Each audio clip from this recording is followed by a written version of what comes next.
ইমাম সাহেব, আপনার নামটা কি? আমার নাম হচ্ছে মোহাম্মদ মৌলানা আশিরউদ্দিন। আপনি কি দায়িত্বে রয়েছেন? আমি দায়িত্বে আছি অল ইন্ডিয়া ইমাম অ্যাসোসিয়েশনের উত্তর দিনাজপুরের জেলা প্রেসিডেন্ট। এখন এই অবস্থায় আমি আছি উত্তর দিনাজপুরের জেলা প্রেসিডেন্ট। আপনার সঙ্গে যারা আছেন তারা আছেন, আমার ইনি হচ্ছেন জেলার সদস্য, ইনি হচ্ছেন আমাদের জেলার মানে অবজারভার হিসেবে। আপনার নামটা? মৌলানা সাইদুর রহমান রেজভী। আপনার নামটা? আমার নাম হচ্ছে তৈমুর রহমান। 15 তারিখে আমাদের হিয়ারিং আছে, তা আমরা সেই ডেটটা দেখছি।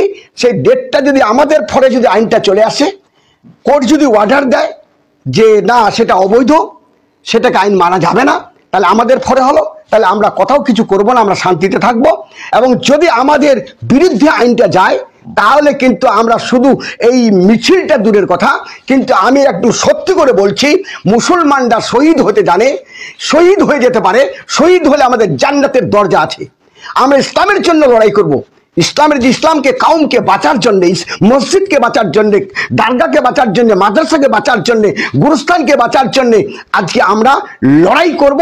যদি আমাদের ফলে আইনটা না আসে তাহলে আমরা কি করব?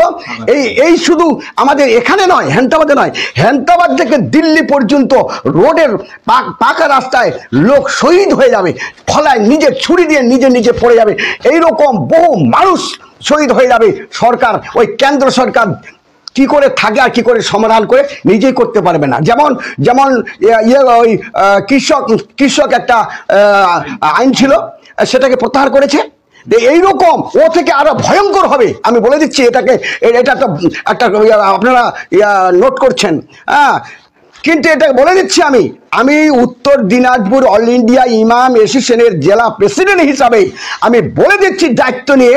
দেখবেন যদি আমাদের ফলে আইনটা না আসে, যদি ওয়াকফ বোর্ডের যে আইন ছিল সেইভাবে যদি না থাকে, যদি এটাকে আবার অন্যভাবে আইনটাকে করে, তাহলে কিন্তু আমরা ছেড়ে দেব না। রাস্তাঘাটে সব সময় অবরোধ হবে। আমি এটা তো আজকে বলেছি যে এটা আমি 15 তারিখের পরে রেল অবরোধ করব, যেখানে সেখানে সব জায়গায় রেল অবরোধ হবে। রেলগুলো বন্ধ করবো আগে, আমরা শহরে করতে যাব না, গ্রামে এসে বন্ধ করবো। গাড়ি, রেল, রাস্তা, মোটর, ট্রেন সব বন্ধ থাকবে। একদম পশ্চিমবাংলা কেন ভারতবর্ষকে আমরা একদম অচল করে দেবো।